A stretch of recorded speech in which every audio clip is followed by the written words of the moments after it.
Hello, everyone. Welcome, welcome, welcome. Another week. And this is us back. How is everyone? I'm just sharing out just now. How are you, Linny, baby? Oh, I'm fine today. Thanks, Lo. I'm fine. It's my day off. And do you know what? I've dog sat. I've had my grand doggies here, Bruno and Lola.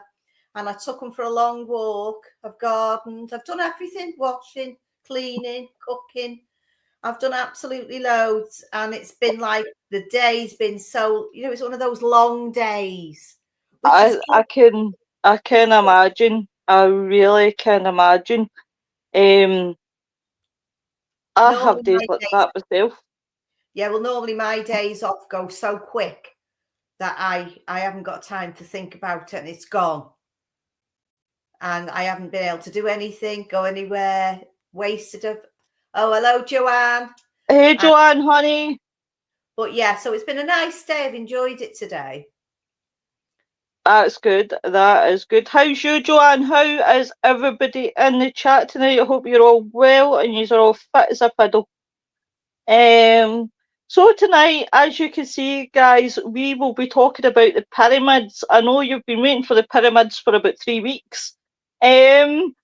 We have just been super ass busy. I would like to make a couple of announcements before we start.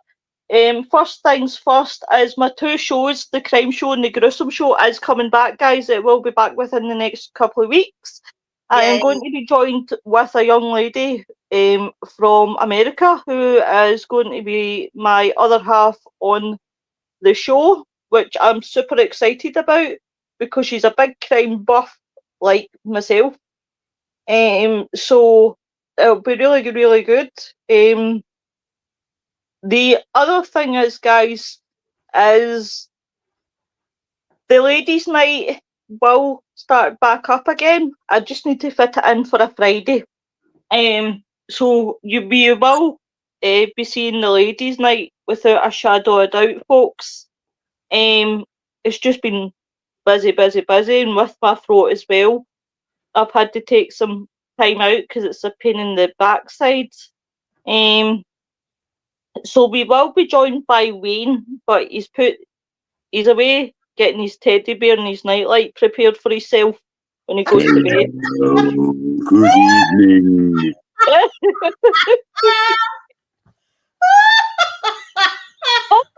was just telling everybody that you were going to be back shortly. I know you were. You were also telling everybody else about Violet LeBonc being at Ladies' Night when you get it arranged. Oh yes. Listen, I've been sitting here listening. Oh well, she is some sexy lady, so I would love her to be at Ladies' Night. Because she can't. I've started my soul patch again, so that's Violet LeBonc out the window. Wayne, what's happening? Hey, Joanne. So tonight we are talking about the pyramids. Now, I must admit, I am fascinated with the pyramids. I think they are beautiful. They are really, really beautiful. Now, there's something that really stands out to me when I think about the pyramids, because they are questioning if there's really a secret city under Egypt's Giza pyramids. And I'm thinking to myself, really? Like a secret city underneath the pyramids? Yeah. How crazy would that be? And would you? Yeah. It is not even just that. How would you fit, a city under pyramids? You've got to remember that there are probably loads of towns and cities under the deserts in Africa. Yeah. I mean, I've been to Giza and Giza. All right, Giza.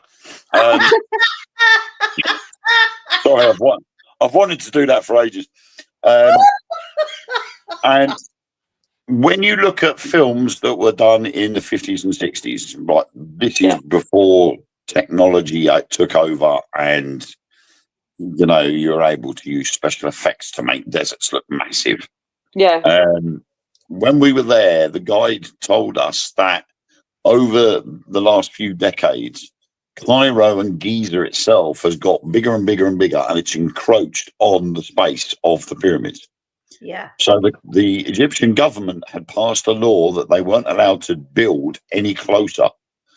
Now, when you go in on the tour coaches, you are literally coming up the side wall of where Giza begins and the pyramids are. And you pull into the car park, and the pyramids are right in front of you. Yeah. And you literally walk. You can walk from one pyramid to the next to the next. And then you go to a viewing platform where you can take photos of all three pyramids in a line. Yeah. Right. You can then go down to one of the solar boats and then onto the Sphinx. Yeah. And so they're all close together. But in amongst all of that, well, you're looking at the pyramids and looking at, I mean, to me, I was underwhelmed by the pyramids. Everybody said, oh, the pyramids are massive. But when you actually get there and stand next to them, yes, they're massive, but they don't look as big in real life as they do on the TV. The TV makes them out to be colossal things. Yeah. Well, yeah. don't you ever notice, right, when things like TikTok, right? TikTok's thing is like places that look amazing, right, on the TikTok are places that don't feel real. And they'll show you these beautiful hotels and they'll show you these beautiful pyramids, and you say to yourself, they look amazing. But when you actually get to that place, you kind of feel that this is not how it looked like in TikTok. Hi, Yeah. Sarah Louise. Happy birthday to you. Happy birthday to you. Happy birthday, Sarah Louise. Happy birthday to you. But I mean, that is the big problem, is that the actual city itself has got so close to the pyramids, there's no desert left. There's only one area where you can go out into open desert. The rest is all being built on. But over the years, the sand has been pushed over existing cities. Yeah. And that's why they're able to all of a sudden find these places, because our technology now has got to a pace where we can now use LiDAR to scan the ground. And that can measure meters into the ground and find these cities. And this is why and how this discovery has been made. I've been reading all about this. You know, I've been watching it coming up now for weeks, months. I've been listening, but it's sort of like the last week or so, it's gone bang. It's all just sort of coming out now. And they're going on about this, what the hell do they call it now? Synthetic aperture radar, the SAR. They've got an upgraded one. Yeah. Yeah, and what they're doing, they can go 2 miles down with this, and like radars, and it gives you like an outline of what's down there. And it's quite interesting from what they found. I have been smacked what I've been reading and watching. I really have. I mean, I've been saying for years there's something under there. Yeah. When I went to the pyramids in 2008, I had said then there is something underneath these pyramids. These pyramids aren't all that glamorous as people have made out they are. No, they are very they're built very intelligently. Yeah. Something that you wouldn't have expected a more modern day society to have built, because there's method in what they've done. The tools they used to construct the blocks a certain size and to cut the blocks, you know, everything was all precision. But then you got the fact that these stones had come from Aswan, which is like 100 miles away. Yeah. So then it adds to the question: who, why, and how did they build the pyramids? Well, have you heard the latest claim, right, that there was a team of 3 people claiming to have discovered a massive man-made subterranean structure underneath the Pyramid of Giza. And Well, what they're saying is that it extended down to more than 6,500 feet below the surface. This is what Lynn is saying, is with the ground penetrating radar can measure up to 2 miles down. And this is where they've made the discovery. Yeah. And I've been saying for donkey's years, there's something underneath these pyramids, because these pyramids are too perfectly built for that time. Right. And that is the pyramid. yeah.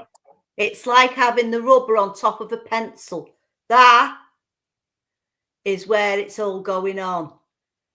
2,000 feet that underneath there, that's where they found it. It sounds almost kind of Fallout-y.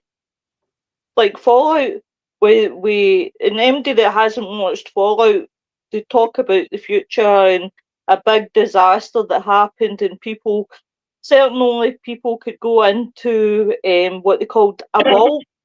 And see, when I'm listening and reading and researching, that's kind of what this feels like. Like, do they know something that we don't?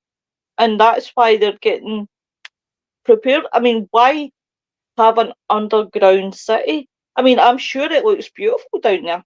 I don't think it is. What do you think? Do you think I it's don't alien? think it's some. No. There is something down there.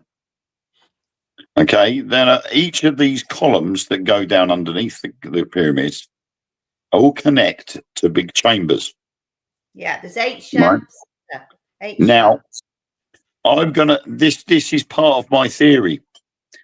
Pyramids of Giza, the pyramids of Romania, Siberia, off the coast of Japan, South America, North America, and Alaska. Yeah. They are all built and designed roughly the same way. Now, what we need to do now is these teams that have discovered these things under those pyramids now need to do the same at the other ones. Oh, I'm so glad you said that. To see whether the pattern is there. And the reason why I say that is because there is a popular theory which has got a lot of strength to it, is that all of these pyramids dotted around the world are connected as part of a grid. And that was for transmitting energy from one place to the other. Nikola Tesla went to the pyramids of Egypt and he studied how the composition of the pyramids were put together. He went to the Eiffel Tower, and him and Eiffel between them looked at turning the Eiffel Tower into a transmitter of energy to transmit energy across the world. Now, I really would love to cover Tesla again, because there's so much to modern day life, and they've always questioned if Tesla was a time traveller. No, he wasn't a time traveller, but his mind was way ahead of itself. Yeah, it was, wasn't it? He was a really, really intelligent guy, Tesla. But the reason why I think they're all linked, and Tesla has got something to do with it as well. Have you ever heard of an Archimedes screw? Vaguely. Yeah, and I know what you're talking about. It was a way of transporting water from point A to point B, from downhill to uphill. Now, these columns have got a spiral going around them. Yeah. The pyramids are heavy with granite. And what's in granite? Yeah. Quartz crystal.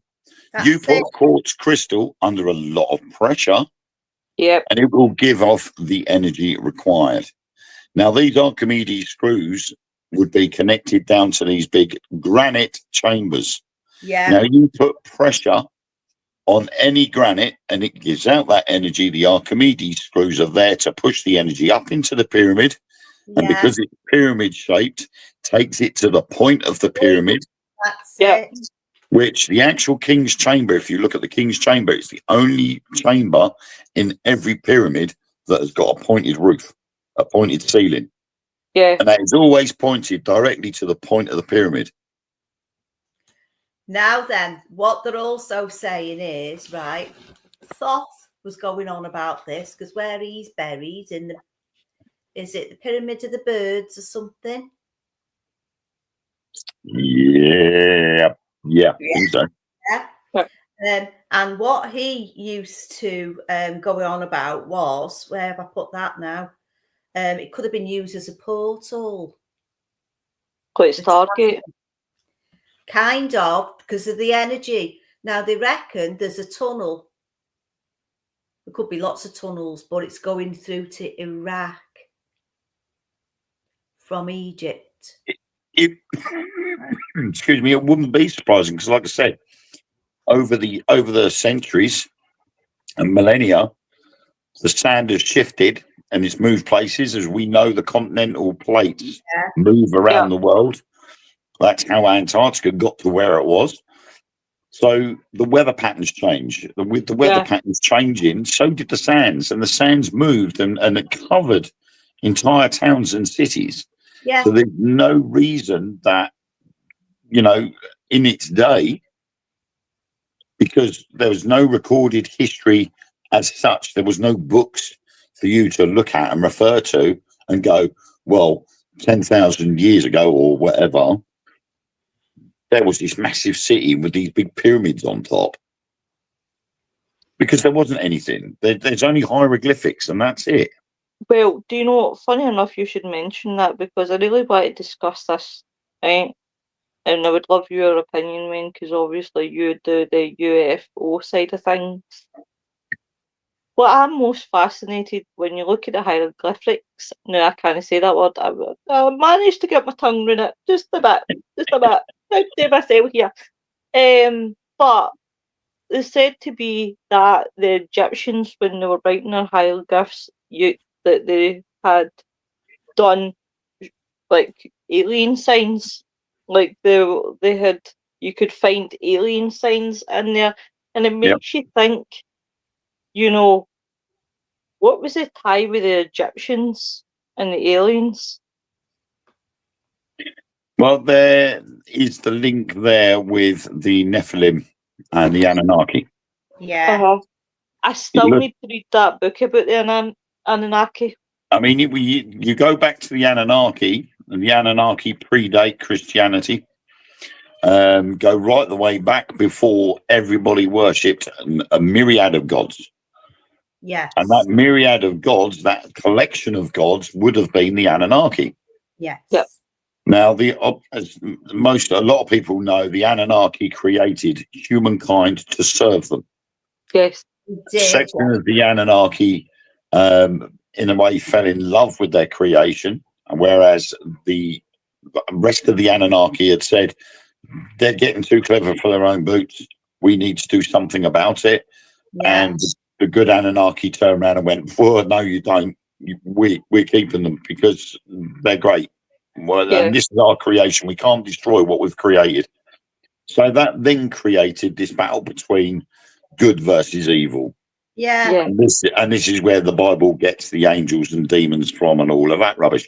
But there is a link there that the Anunnaki and the Nephilim, between them, because the Nephilim was the offshoot of human and Anunnaki crossbred, giants, that the Anunnaki and Nephilim were using frequencies to allow the humans to build the pyramids. Yeah. When you look at the sizes of the blocks, how did they manage to get the blocks right to the top of the pyramid? Especially if there was originally a city underneath. Mm-hmm. This is what I'm fascinated about, right? When you do look at the pyramids and you think they are thousands upon thousands years old, how the hell did these guys manage to build a pyramid without the equipment that you would have today? Like, a prime example, back in the 90s, you go to there's a cathedral in Barcelona, and it has 8 spires, or is supposed to have 8 spires. When I visited there was only 4, and it took them 100 years to build it. They reckoned that even with today's technology, it was going to take another 100 years to finish building the other 4. That's using modern technology. So you can imagine people in the day building these pyramids. We would struggle to build them pyramids today. Because even our tallest cranes would not have got to the top of them pyramids. I think there was an advanced civilization that's been here several times. Yep. So really, we think we're modern man and we've got all the technology. We're not. We're just coming out of the Stone Age. Exactly. Coming out. I'm going to get it quickly into the comments. Hey Joe, hope you're well. Joe says we have pyramids in the bottom of Rock Lake in Wisconsin. Hi Laura, hope you're well, gorgeous. Hey Noreen, right Noreen, this is just not good enough. This is night time. This is 15 minutes. Well, 20 minutes now. Sorry, I started 5 minutes early. So, oh, naughty women. But you just think to yourself, who had the hand? Hey Joanne, who had the hand in helping the Egyptians build the pyramids? And it's perfect because if you think about it, they probably didn't have what they would have had like today, like the proper material to build. And it's like, how did they keep them straight? See, then you've got the question, what is real material that we've got these days? It's false. Maybe the real material is what we have anyway. It's raw, it's natural, and we just need to know how to use and enhance that power. It's like under the pyramids where the River Nile used to flow, the water would go against the crystal. Yep. Through the granite, through the quartz, through the granite, and up, and it was like a electronic hydro machine. Yeah. Mm-hmm. Do you know something? If I had to build the pyramids, it'd be like the house that Jack built. Like I would have the pyramids upside down. No, that's not how you're meant to have it. It's meant to be the other way. I mean, you've also got to remember the pyramids weren't just granite; they would have had limestone casing over the top, so the pyramids would have been perfectly flat rather than stepped. Yeah. But because limestone weathers, limestone breaks down really quickly, and it lost a lot of the pyramids lost a lot of the casing simply because of the weather. Yeah. So obviously now you can see it's just the very top. Yeah. But there was something also as well, was supposed to sit on the very top point of the pyramids. And at the moment on the main one in Giza, the Great Pyramid, all there is like a metal scaffolding poles put in place to look like a point. Right, okay. And originally that was set for a concert held by Jean-Michel Jarre in 2000. They were going to put a gold capstone on the very top of that pyramid. And at the last minute, the Egyptian government said, no, you're not doing it now. So the scaffolding got left up there, but it is in the perfect shape of a point and it coincides with the rest of the pyramid. Do you think the top of it would have had gold cap anyway? I don't know. It might have done. And to, maybe add to the theory that it was there for something, gold would sort of suit the bill as such. Yeah. I would have said more like copper, because copper would conduct the electricity a lot easier. Yeah. And if it is supposed to be for transmitting power across the globe, copper would be the best thing to use. So I reckon it would have been a copper top rather than a gold top. And it's like you say, you've got these other pyramids dotted all around the globe. What's underneath them? Wouldn't that be exciting? Well, we know we know one of the ones in South America had a river of mercury.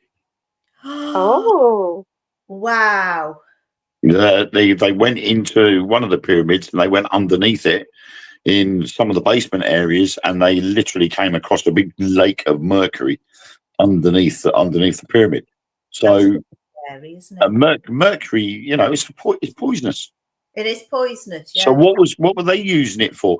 And then you look more into modern day, the so-called red mercury that doesn't exist, element 15 or 115, whatever it is, red mercury was used for anti-gravity devices. There you go. Boom. Got it. yeah. It's one of those things. Joanne says hi to us all. Hey, lovey. Noreen, I was only 10 minutes late. You were too busy gabbing. Don't you blame this on me, shithawk. I love you, Noreen. Joanne says, that's amazing. I never knew that. Here's the thing, right? I love the film The Mummy, and I'm sitting here saying to myself, do you know what? After my show, I'm going to go and watch it now that we've talked about the pyramids.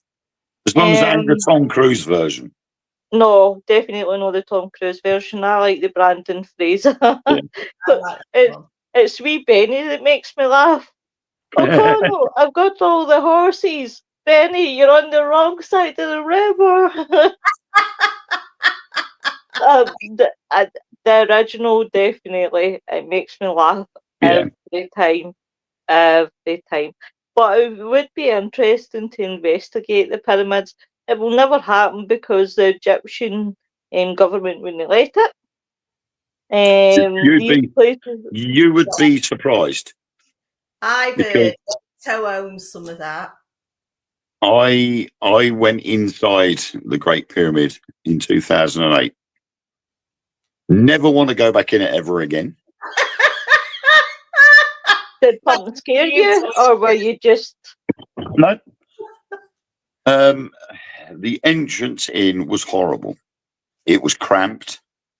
It was only about 4 foot high, so you had to squat down to get down, and you had to go down first at a slant, and it was only just wide enough to fit another half a person to your side. Wow. So and that's the only way. That's the only way in and out of the pyramid. Oh, I couldn't squat because I would never get back up off my arse. You are literally huddled down on the floor, and if someone comes the other way, you're knackered. Yeah. Someone's coming the other way, you're like, oh my God, breathe in. And you're literally pinned to the side so that the other person can squeeze past you. You then get to the bottom, and there's a small corridor where you can actually stand up and you can breathe a bit. And then anybody comes the other way, it's, excuse me, sorry, oh, excuse me. Rather than having a system where they say, right, get 4 in, 4 out. Yeah. So the 4 that come in, then the 4 that come out, or the 4 that come out first, and then send another 4 in after that. They didn't. Yeah. They just went, in you go, and then that was it. But then once you got along that corridor, you then went on a corridor, another tunnel that led upwards into the center of the pyramid. And when we got in there, I was so pissed off when I got in there because most of the walls had been damaged. The guy that discovered that particular section of the tomb had written his name, or somebody had written his name in big black letters on the wall. No. Oh my God. Bad. There was a supposed guide in there talking about the history and trying to con people out of money for telling them the history about the pyramids. And I'm sitting there going, hang on a minute, I'll Google for this. Yeah. Why should I give you 100 Egyptian pounds just for you to tell me you discovered it, what was in that sarcophagus? I can do that on my phone for free. That does sound like it is a total rip-off. And no word of a lie, by the time I got out of there, I needed to change shirts. I've got a picture of me standing there after I came out of the pyramids, and my shirt is absolutely dripping. Sweet. And it was because it was that hot. Now, they say that there are air conditioning vents inside these pyramids. There's gaps in the bricks conditioning vents that allow air to circulate through the pyramids. Yeah. And if they were blocked because it was piping hot inside them. And when I got out, I could swore blind I lost half a stone in weight. But do you know something?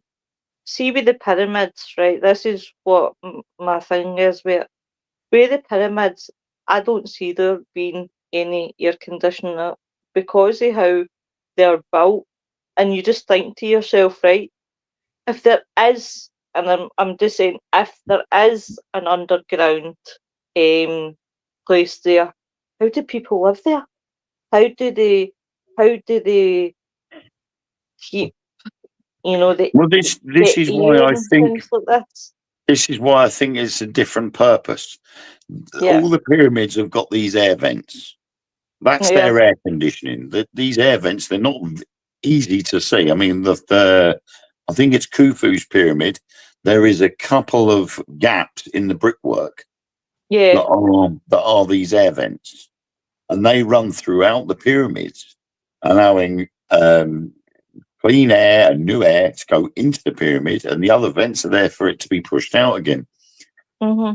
I don't think anybody lived under there. I don't think it is a city as such now. I think what that is that's part of the battery.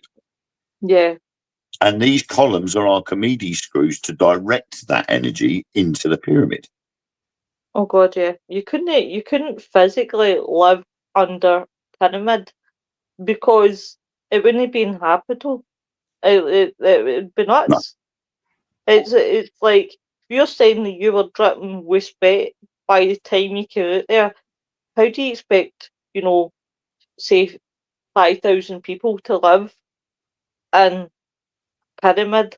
But It's just no they would have possible. needed to have brilliant air vents, and they would have needed to have light. Yeah. Now, if they'd have started using light from oil burners, which would have been the run-of-the-mill thing at the time, was burning oil, you would have polluted the atmosphere, which meant the air vents would have had to have been working double time.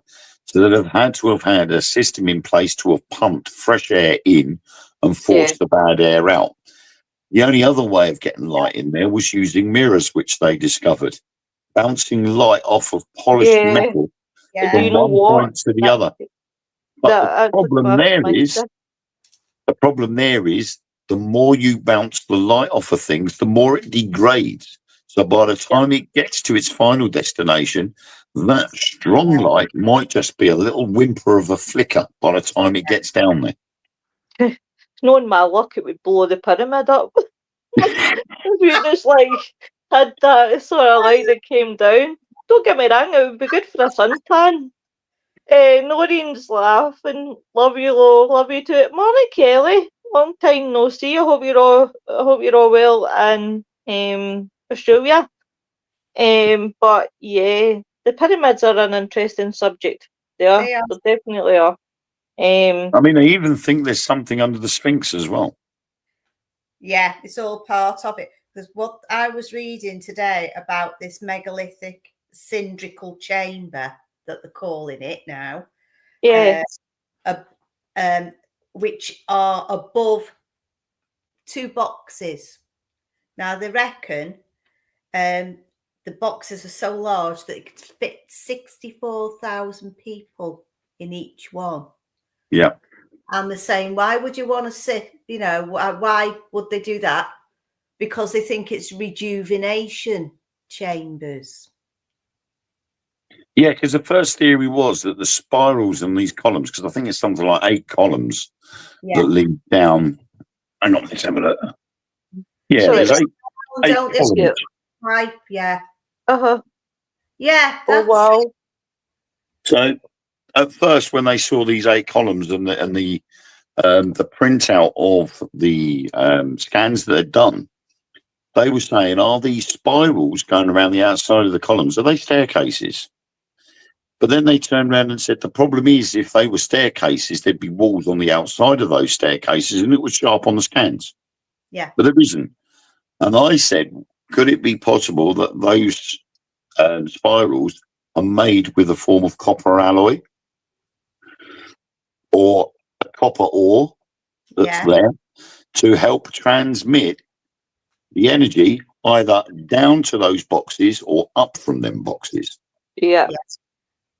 So because it's the Archimedes screw effect. Yeah. So the water's going through the quartz crystal, which is creating a spark going up the copper, which all goes up to the top, straight to the corner, and then boom. So where's the energy going to, Wayne? Where is it going to? Well, this is where Tesla comes into it. Tesla was looking at sending out free energy around the world by using the Tesla coils. Now, we know that he built a full-size Tesla coil and it got destroyed. He was turned the hotel that he was living in New York into a big Tesla coil. He was in talks with Eiffel when he built the Eiffel Tower to turn that into a transmitter of energy as well.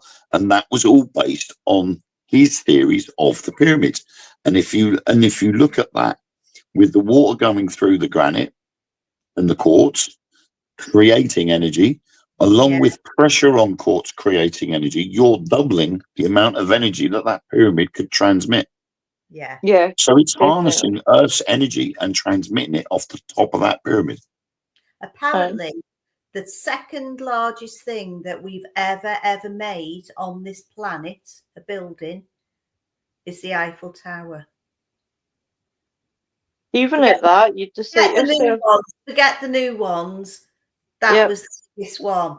Yeah, for its time, that was that was the be all and end all. And then some bright spark went, "Oh no, let's build one in Blackpool." Yeah. Why go to France when you can go to Blackpool? Right, I went to the top of the Blackpool Tower and I swore to God I would never go to the Eiffel Tower. You were just practicing for when you got the Eiffel. Kelly says, going to Easter show in my wheelchair, looking forward to it. Have a good time, sweetheart. Enjoy it. Kelly says, I used to walk, but it's not that big a place, so he's, oh, honey, you'll get there. Kelly says, oh, sorry. What the hell? Right, Kelly says, how do you think they built it? I think aliens. I am the same, Kelly. I'm convinced. Yeah, I think an advanced race or technology was used to build those pyramids, because we've got the same situation that we've got with Stonehenge. The rocks that we use to build Stonehenge came from hundreds of miles away. They had to be transported from A to B. And it's the same with the pyramids. The granite came from Aswan. So it had to be transported from A to B. Now, those rocks that they were using weighed hundreds of tons. Yeah. It would have taken thousands of people, thousands of slaves or people to move those blocks. And then once they'd got them to where they were going to build the pyramid, they either had to shape that block or lift it in place. Now, the first layer, not a problem. If you've used a couple of thousand people to move it into place, you just move it to where you need it to be. But then they've got to lift it to create the second layer. And if you've got a pyramid that is 600 layers high, how are they going to get them top pieces on? Who's gone in there and carved out all the tunnels and the chambers? I think it's the giants. Well, that's what Kelly's saying. That's what it was. Hey, Tom, get your arse on, Tom. Kelly says. Sorry, go on. Right, Kelly says. You go first. Men first. There is the theory that they've used sound and frequency to move these objects. There are experiments being done where you use frequency through a speaker that's underneath a sheet of glass, and you pour sand on top of that glass. Every frequency creates a different shape. Yeah. So every time they change frequency, the shape in the sand changed. And they reckon that that's what they were using. They were using frequencies to be able to lift these objects. It's a little bit like the walls of Jericho came tumbling down. Exactly. They use vibration to do that. Yeah. Do you know, I find it nuts. I find it bizarre. Tom says, I'm sewing right now. Half the men decided my pocket on my work hoodie. That's a bullshit excuse. Get your arse on. Kelly says, to our life, free power. They couldn't control us if it had happened. Same as cancer, they have a cure, but it's about the dollar or giants. That's a whole new show in itself. And Kelly's getting dizzy. No wonder. Joanne says everything is about money. It is, when it comes down to it, everything is about money. But as you're saying with frequency, I really want to do my research on frequency, and I'll tell you why. It was never a subject that really interested me.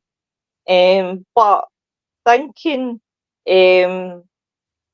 how much really, when you look at life, and it's not just paranormal, everyday life, how much frequency actually, it's all down to frequency. It's nuts.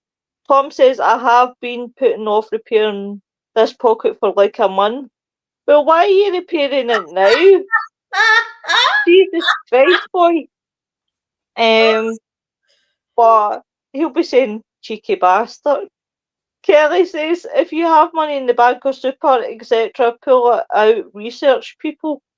Oh, I wished I had money in my pocket. It's like I'm Harry Houdini with money. Goes in one hand. Poof, Right. it's away to somebody So- else's hand. I'll show you an example of this frequency thing with the speakers. Right. There we go. Oh, yeah. So each one of those patterns is a different frequency. And all they've done is change the frequency on the speaker, and Yeah. that is the pattern that's been generated. Actually, do you know what I was thinking there when you showed me that? The Mandela effect. If that makes sense. Yeah. No. You're a Reminds bastard. me of well, that reminds me of the pattern of life. Yeah. The pattern of life that they've got. And it's just like, it's like a spirograph picture, isn't it? Yeah. Uh-huh. Yeah. Uh-huh. That's been, Well, it reminds they could do that with her. So there is that theory, and there's also the water theory as well. So the water that was used to go through the ground in the first place was used then to transport the rocks with airbags on the water. Yeah. So they've used airbags to put underneath the blocks, and they've floated them on the water and used a series of levees to allow that block to be transported up to the top. Then they've released the air to allow the block to be put in place. Yep. But again, that still required a lot of manpower. There is no written record or proof that that's what they did. So it's all just a theory on how they built them. Yeah. And it's going to be like this for donkey's years. I definitely do think it's alien-handed, because I can't see back in the day of, having scaffolding, having, the right equipment, just, it will always be a mystery to the world to how they built the pyramids. The problem is when you look at the Chinese use bamboo as scaffolding. We use steel poles as scaffolding. Yeah. Yet bamboo scaffolding is still stronger and is still used in China. Yeah. And it's still stronger than steel scaffolding. That's correct. Mhm. Because it's flexible as well as strong. Yeah. Tom says, because I finally had the urge to do it. Right, so what do you know? You're ditching me for your sewing. You suck. You suck, Tom. 5G, Kelly says, Joanne's got a question. Have you heard of Coral Castle in Miami, built by a man from Lithuania? He was not, proud of myself, I said that word. He was not a big man, and no one knows how he built it. The power of levitation is what I think. He had no help. I've never heard of that place. I need to look at that, Joanne. Yeah, I'll have to have a look at that. Yeah, that would be definitely an interesting one. But yeah, so I would love to go and see the pyramids. Do you know what? When I went to Scotland last year, I took my sister. Went up to Northern You'll never see the pyramids in Scotland. Come on, Lynn. I seen a mountain in a mountain range, and to me, I did point it out to everybody. I said, "Look at that! It was a pyramid." To me, I was looking at a pyramid. Honestly, couldn't believe that. Couldn't get over it. That's where Nessie's kept, but don't tell them. They'll want to go up there and look for Nessie. Nessie's in the basement. Aye, they've hidden. they've mummified Nessie and put her in the pyramids of Scotland. No, she's just in the basement, in a pool in the basement, waiting for her fish flakes. Oh, well. Fish flakes. Listen, you never feed Nessie after 12. She turns into the gremlins. Joanne says, I will do a post on it tomorrow. As soon as you've done the post, I'll share it. Yeah, I Kelly, mean, I have seen an article about Coral Castle, and it is a very strange place. it is. Kelly says, did you take photos, Lynn? I did take photos. I'll have to have a look to see if I took a photo of that because I thought it was fascinating. Honestly, it's, to me, I see things that people can't see. I see that strange things that's, you know, it just sticks out, and it was there. And I said, I don't know about anybody on the bus, but does that look like a pyramid to you? And they all said, yeah, it does. Kelly says, in Willow's basement, I've no got room for Nessie. Jesus Christ, it's bad enough with the amount of room that I've got to make for everybody else. Kelly says, cool. Thing is, there are pyramids all over the place. There's even one in Antarctica.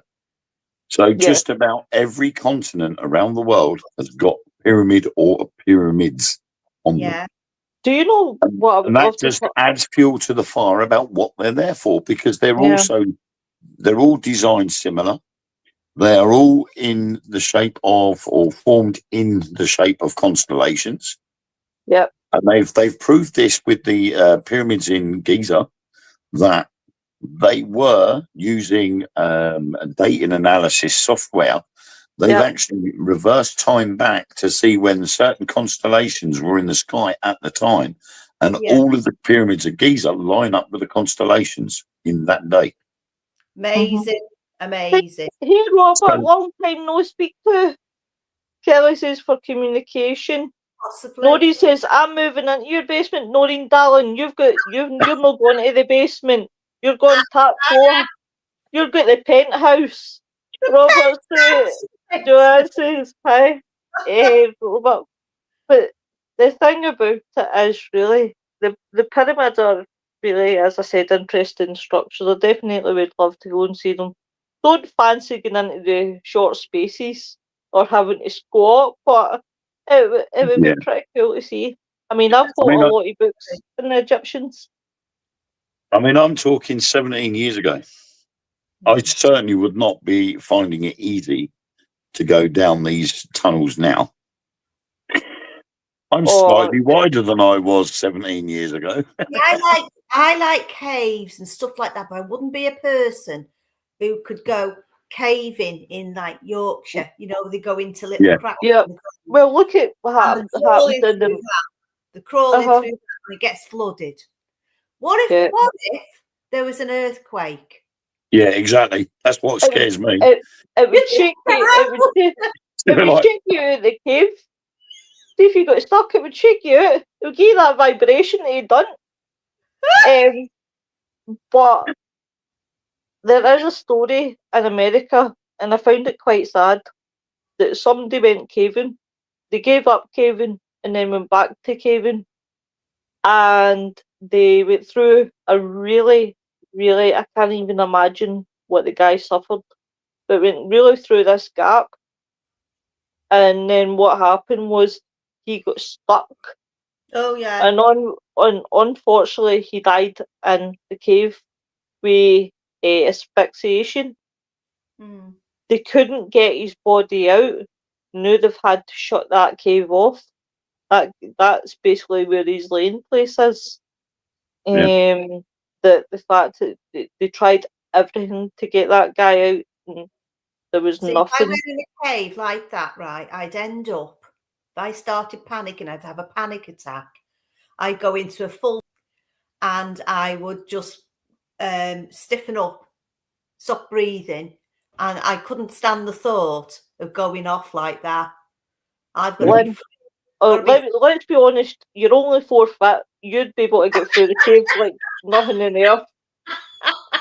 And so they post it through the letterbox anyway, don't they? Exactly. You see, when I look at you, I think of wee Amazon parcels that come through the door. He's getting chucked through the door. But in all seriousness, I, They just pick you up and throw you down there like a frisbee. They go, I there we know. go, Lynn. It's all right, Lenny, baby. You'll go to the other side. Whoa. Just flash your torch when you get to the bottom. You're all right, guys. There's plenty of room down here. that's until me and Wayne get.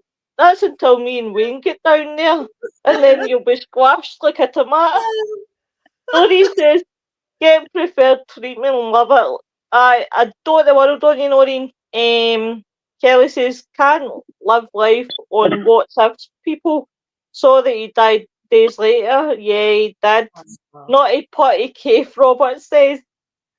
Noreen says, "I'd be the same, Lynn, too claustrophobic." Ah, you're kidding me on, Noreen. I'll have you in that cave and all. It's like the catacombs under Paris. Oh my God, how amazing would it be? Although I would love to go down there, I don't think I would ever would, because they are bigger than people think they are, and people still get lost in there. No, they haven't got a tour guide. There are people that will do tours down there, and there are stuff on the walls that indicate your way out, but there are still areas of the catacombs that aren't fully discovered yet. Right. So you could very easily sort of accidentally get, sort of like think, I'm really busting for a wee. I'll let them get a bit further ahead and I'll have a quick tinkle. And then all of a sudden the group has turned off and you don't know where they are. And you're like, oh, shit. And you end up taking a wrong turn. Yeah. Next minute, you could be in a completely different section of the catacombs and not know how to get back out again. And the best it is, it's that big that nobody would be able to find you. That's like the Nevada desert. When you look at the Nevada desert, you look at the big, the big lay land, and it's easy to hide bodies there. Not that I would try myself.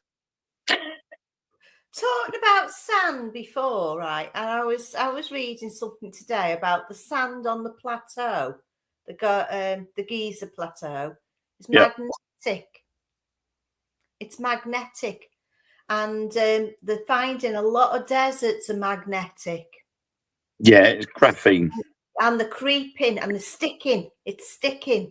But you know, what made me laugh over the last 2 weeks is people have been going on social media going, oh, got this shit all over my car. Look at the state of this. And they've wiped it off and they've got this big sort of dirty black mark all over their finger. And they've gone, look, if I put this on here and sprinkle it down, and I'll get a magnet. Look, it's magnetic. And I'm like, yeah, it's called graphene, you donut. The dust that's going on our cars, courtesy of the rain that's falling overnight, has got graphene in it. And the graphene has come from the Sahara Desert. Yeah. So when it rains, it's dropping through the air and bringing the graphene down with it. My car was like that the other day. I had to take it down and I put it through the jet wash. Yeah. It was black. And that's graphene. Look at when we had that storm, the worst storm since 1998. The shit that was left on people's windows was unbelievable. Like, I'd never seen this before in my life. But like, the thing is, it happens all the time. And that people forget. People forget that it literally, all these, your cars getting covered in what looks like dirt or sand happens every year. In fact, it happens a couple of times every year. But people just forget that it happens. And they look at it and they go, oh, look, it's in a way, it's the same theory that everybody comes out with when the weather changes. So you get a really hot summer and people go, I've never been this hot. And yet it turned out 2 years before it was 10 degrees hotter. And they're all, oh, I can't believe it's so hot. Oh, bloody weather, it's so freezing cold. You're like, hang on a minute. We get winter every year. We get summer every year. It's going to be hot. It's going to be cold. And in between, we've got spring and autumn, where it's a mishmash of just about everything, because that's what makes Great Britain weird. Yeah. We've got these weird cycles, but we seem to forget. As soon as January the 1st hits, it's almost like a big reset. We forget the weather patterns from the year before and we start right from the beginning again. It's a little bit like we have this Sahara Desert coming over every now and then. Kelly sent you something, Wayne. Did you get it? Yeah, I got the message. I'll have a peek. I'll have a peek afterwards. Yeah, so it's a little bit like they do every year. The Sahara Desert comes over, and they say we can't understand why it's coming over. Well, we live in a bubble. We all breathe the same air. So our 1%, you know, we're getting that other 20-odd% other people are having. We're all breathing the same air. It's called weather patterns and jet streams. Yeah. The Sahara, the sand in the Sahara Desert gets blown up into the air. It then sticks to the water. The water turns into clouds. The clouds then move, courtesy of the wind. And so it goes wherever it wants to go. 9 times out of 10, it heads north over Europe and towards us. And then all of a sudden, because it's hit mid-France, it's gathered more and more moisture until it comes over us and it goes, do you know what? I'm going to piss all over you lot. And down it comes. Yeah. And I explain this to my kids about the water cycle. You go to the toilet and that water and your water goes into the system. It goes out, gets treated, ends up out in the sea eventually, or into lakes and reservoirs. The sun then heats up that water and it evaporates. It goes up into the clouds. It comes over the land, goes over your house. It rains back down again. It gets collected into the water table, gets filtered, etc. And then you drink it. Are you telling me, right? You honestly sitting here telling me basically when we pee, that's what happens? Yes. I'm drinking piss. Everybody at some point would have drunk everybody else in the world's pee. Oh my God. Because that's the water cycle. That's how the water cycle works. Nori says when we had a local power station, the cars used to get covered in white stuff. I'm not even gone there. And it pitied the paintwork. They swore it wasn't from the power station, but it turned out it was. I don't even want to know, Noreen. It was from my power station, Noreen, over here. Our new power station, which came over onto the Wirral, where you are. And it was making bubbles on the cars. And it was coming down yellow. Kelly says, we'll send to Lynn, can't send to Willow as no last name. Morgan. Robert says, that's like here, shit's coming from the skies every time that orange man opens his mouth. Joanne says, true, Wayne. Don't have toothbrushes in bathrooms. Robert says, only so much water on earth. Do you know what, Wayne? You have put me off a few things since I've started working with you. I mean, it's probably my autistic brain, but when you look at the water cycle, every fluid ends up somewhere, and it'll all end up in the sea or in rivers or lakes at some point. And then the sun evaporates it. It goes up into the sky and turns into clouds. It then comes over, comes back down again, gets treated, gets put into our water system, and then we drink it again. Yeah. It's the same. I go to Pal, I'll watch after the show. And it's the same with food. A farmer grows wheat to make flour, which then gets turned into bread. That bread gets cut into slices and you have it as a sandwich. You process it, you poop it out. It ends up in a treatment works. It gets treated. It ends up going into sludge tanks, which the farmer picks up, sprays it all over his fields. The cycle starts all over again. Robert says, you are drinking dino pee, right, Robert? That's plenty. Oh. It's true. Yeah. And do you know when you go in the sea, what you're doing? You're walking in the water that the dinosaurs have been in. It's the same water. It's the same water. Yeah.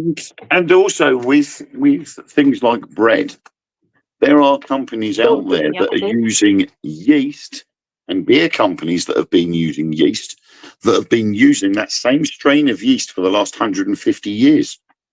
Do you know there was a woman that I seen on Come Dine With Me who recycles wasted food, like out-of-date food and stuff like that. Yeah. And I'm like, I'm surprised that's not killed her.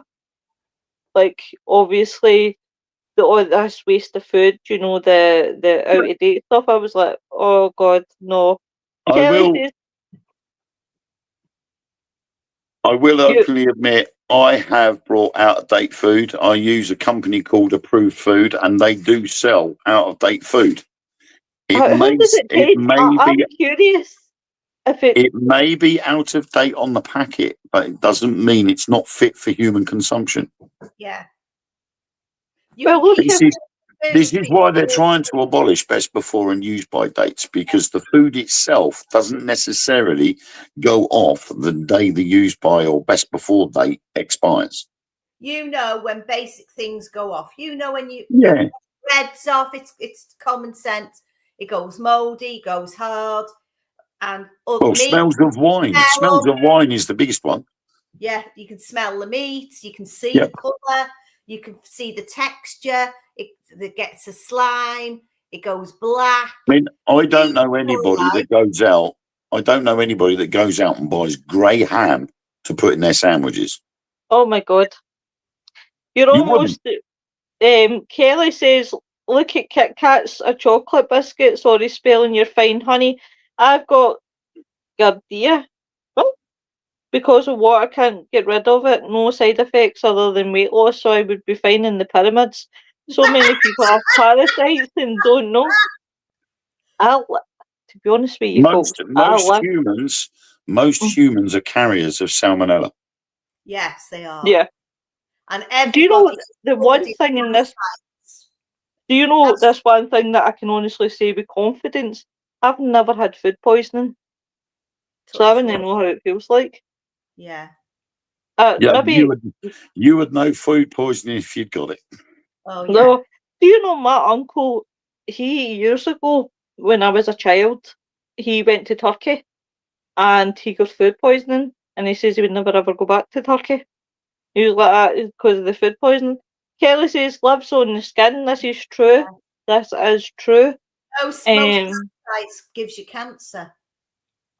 Aye, it's the human anatomy is very, very weird.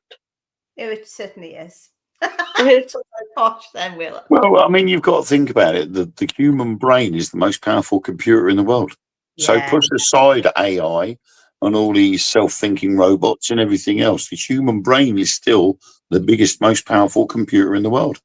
It no is. mine. Mine is very forgetful. I would forget where I left everything. That's painful. Robert says, "Oh, Robert's got to get a slap. Oh, you need to try my wife's cooking." Kelly says, "I've never had food poisoning either. No nicotine is in our bodies. Research it." But it's nuts. It's honestly nuts. Guys, tomorrow night we will be talking about haunted forests and beaches.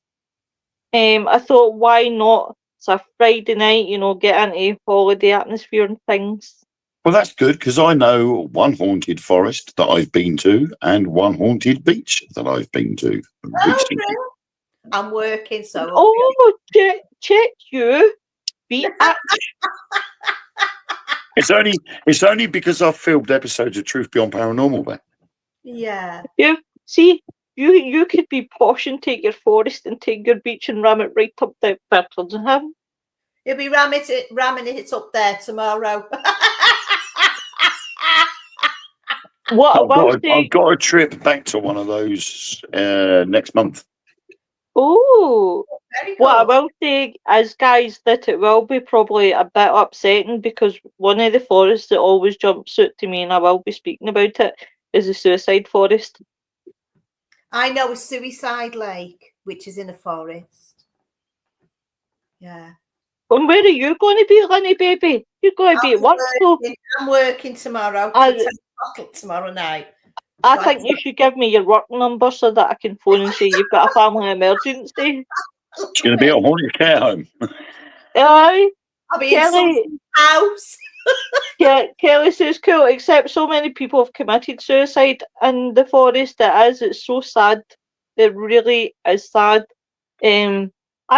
Years ago when I was admin in SGA, I used to do specials, and I used to write articles. And one of the well, two of the topics I did do was haunted beaches and haunted forests. Yeah. And that suicide forest gets me every time. Really gets me every time. Suicide Forest is quite an anomaly. Yeah, it just makes you wonder what is in that forest that makes people feel that way. Mind Well, you, it could be down to the fact that there's been a lot of suicides. You go in, and you feel you become like emotional, and then Yeah. it's dead weird. I mean, Kelly, it could just be the fact that these people have gone there with the notion of doing that anyway, and Mhm. it's because they've gone there and chosen there to do that. Yeah. That's why it's been labelled the suicide forest, because Yeah. they've thought, well, if I go there and do it, it's going to take ages for anybody to find me, and if Right. anybody tries to follow me, it would also take ages for them to find me if I'm still moving about out there. Well, the one I'll tell you about mine now because I won't be here tomorrow night to tell you. So the one by us, it's on the Harden Estate, right by Aerospace in Broughton, right? And it's like a little jewel in this forest. It's a little lake. And when you go there, it's stunning. And the feeling during the daytime, not at night, is a completely different thing. But during the daytime, it's absolutely calm. If you wanted to take your life, that's the way to go. Yeah. It's the stunning place. It's perfect if you want to commit suicide. Yeah. But connected to that, connected to the whole lot there, the forest is beautiful. Yeah. And it's also the place where for years, I mean, many, many, many years, courting couples have gone up them lanes in cars and they've had the floating vicar with a dressed in black with a big black top hat coming past, watching them courting. And this fella is like 10 foot tall and he floats past them. So there's a lot of stuff going on there, a lot of stuff. It is pretty crazy, but yeah, that's what we're doing tomorrow night, folks. I don't even know what we're doing next week. Right, Noreen, I need to go and find this blue book. That's just your fault. I'm not ready. Woo Rider, hiya. Hi. How kinky is that? Oh my God, Robert. Agreeing. Imagine that. Well, on the side in a lane and you've got a floating 10-foot fella coming past you with a black hat on. Listen, what I would be more worried about is if you weren't dressed and you had a camera.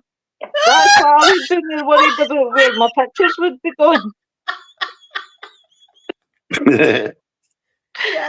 Oh, I'll tell you, this show always makes you laugh. Noreen says, "Get your book glow." That's if I can remember where I put it, Noreen. Yeah. Right, 2 minutes, guys. I'll be back. Or I'll see you in half an hour. That's a bit of a bizarre coincidence. Yeah. Saying things like that and then just disappearing. Yeah. But these lakes, they have a draw, don't they? They do draw you in. I mean, I'd never been there, never ever been there till maybe 10, 15 years ago. And I started fishing there, right? Because it was lovely, and it was. But you can feel how nice it is there, and I can understand why people want to go. Yeah. You know, in the time of the desperation, it's a place of peace. But saying that, when you go out into the woods, I used to walk off doing a lot of photography over like the squirrels and nature and stuff like that. And I used to walk off on my own. I used to come to a point I couldn't go past it. So years later, when I'd done a ghost hunting there, we went down to that point and we done a closed circle and we done a shout out and you could feel energies coming. We took photographs and we've got people in these photographs. Amazing, yeah. Oh, she's got a blue folder. This is Don't your look line. out. I've got my blue folder. Da, da, da, da.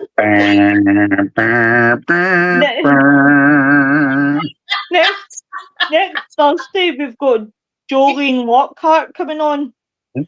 Next Thursday. Look at this. Da, da, da, da. Then we have, wait a It's minute. bigger than you, the book. And then Valid Victorian. What? on the 25th, we have Greg Tomlinson coming on, so it'll be really, really interesting. Brilliant. So we are, what's the camera would break. Oh, Kelly, you cheeky bosom. Robert says he's seen you coming, Lynn. Listen, what happens in the forests stays in the forest. Unless you need to see a GP afterwards. That's only if you have the crabs. I'll tell you, it's a bastard to get rid of crabs. Yeah, them forest crabs are horrendous. Seen the ones on Christmas Island? Jeez. Yeah, Oh. I've seen them. I wouldn't want that. You don't want to be there when it's migration time. Yeah. Kelly sitting- says, not Sitting on there this reading the show. newspaper and 10,000 come walking through your living room, you know. Nori says she's only pretending you've no idea what's really in the blue book. Hey, you don't, Nori, you don't want to see my dirty photos. Noreen, she's really got a copy of the Beano in there. Desperate Dan. I'll have here, you know, it's Ur Willie. Kelly says nothing stays anywhere. Honestly, it's nuts, guys. It is nuts. But listen, that's what we're here for. We're here to entertain and we're here to do a podcast. We definitely are. What is happening in the world of the Dark Mirror boys on Monday? Are you back or are you? Hopefully we are back. It depends on whether I'm in jail for murdering my kids. No, it depends. It depends on how well Mark is. He seems to have got through. He's now back at work.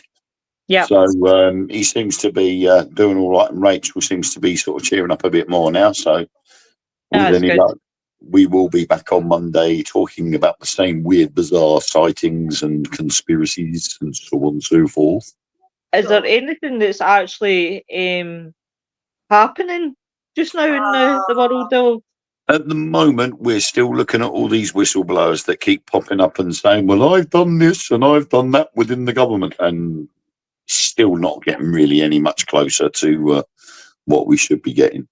Yeah. Do you think, ideally, they'll ever admit in an ideal world? It will come to a point where they'll have no choice. Yeah, I think. Yeah. It is going to happen. It is going to happen that they will have no choice but to admit it. There's too much evidence out there now to say that the powers that be have had to change the way of thinking, including the Catholic Church, which at this precise moment in time I'm very angry with and dead set against because of things in the past.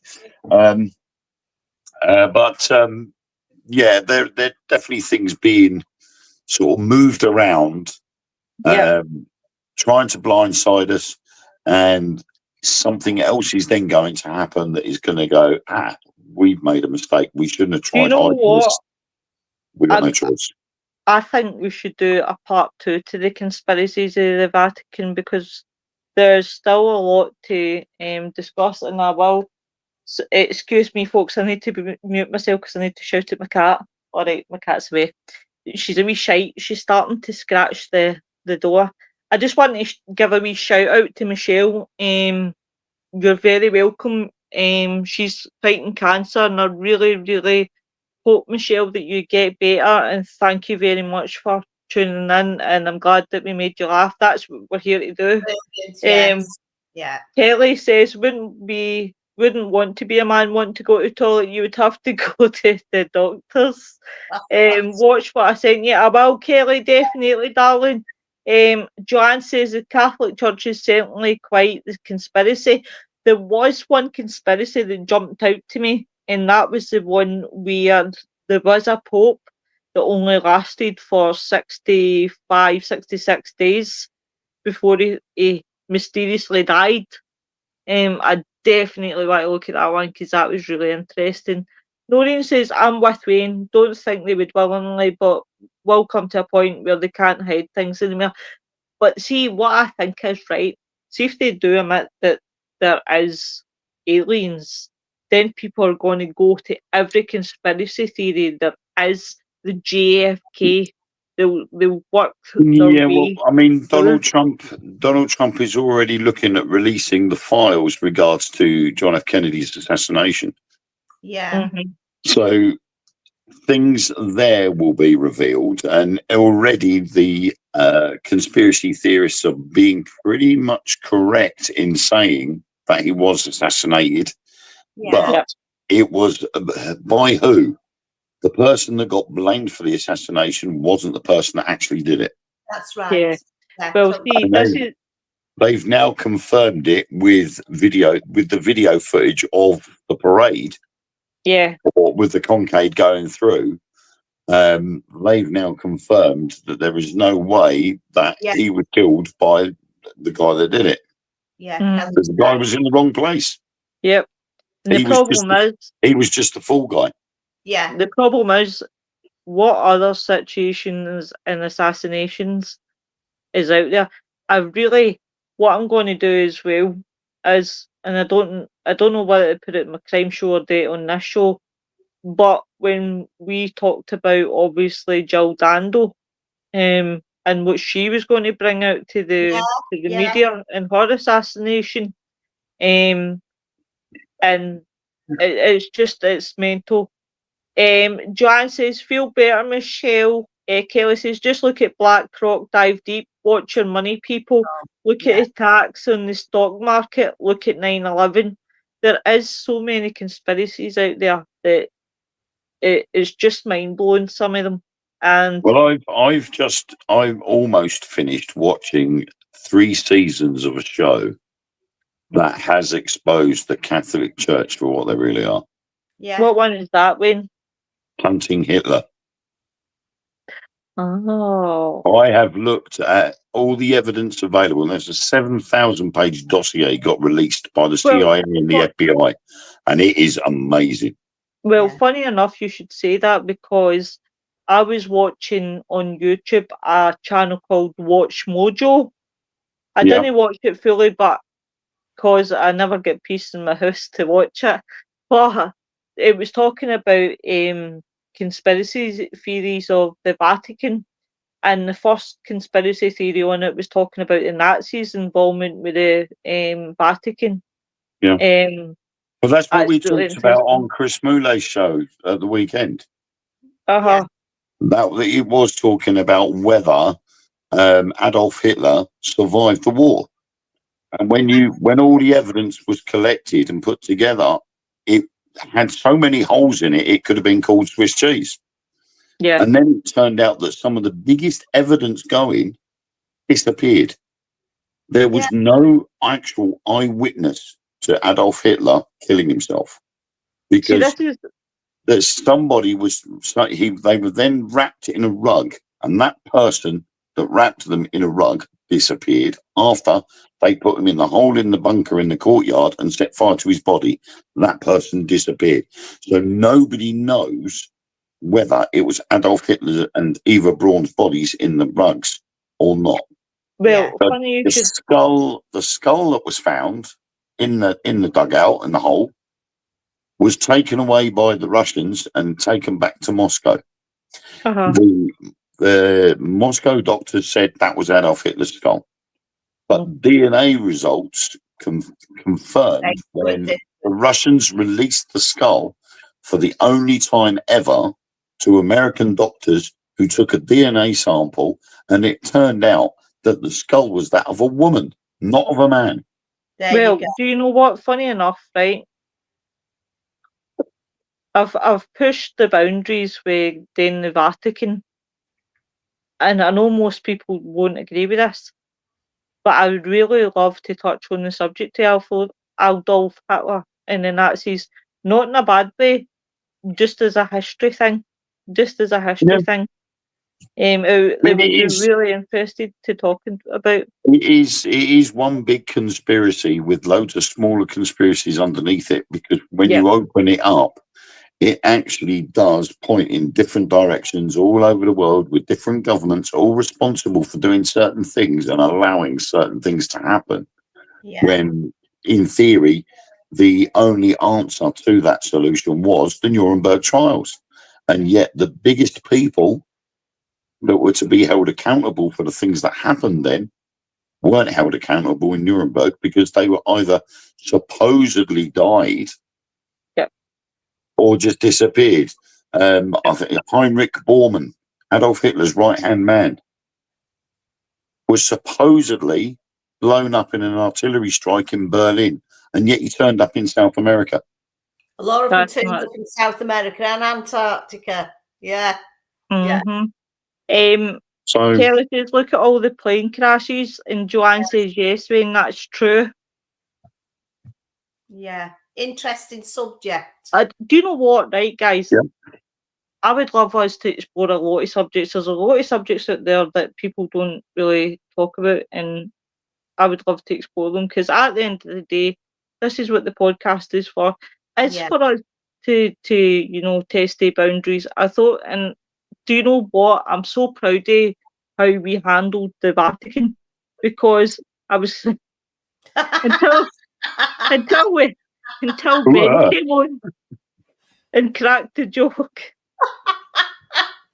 Ben, but I would love us to do subjects like this, like talk about the world leaders that were bastards, if you want to go there. And it's not meant to offend people. It's just the fact of history. That's it. Yeah. Purely history. It is, because I mean, I mentioned on Chris Moulet's podcast about a certain street, and everybody had said there was no way an aircraft could take off on this road because of the lampposts. And I managed to find a picture of this street or this road with no lampposts in it. And it just so happened to be the photo was taken the same day the Russians entered Berlin. And all the lampposts had been removed. Wow. And that was the only way an aircraft was going to be able to be taken off at that time, because the Russians were so close. The airport was sealed off. Couldn't get to the airport. So that section of road had to have all the lampposts removed so the aircraft could take off. And there were dry runs to make sure it could be done. Not unless it's Thunderbirds. And the lampposts went. But do you know what? All I can think about is Penelope pit stop. Hail!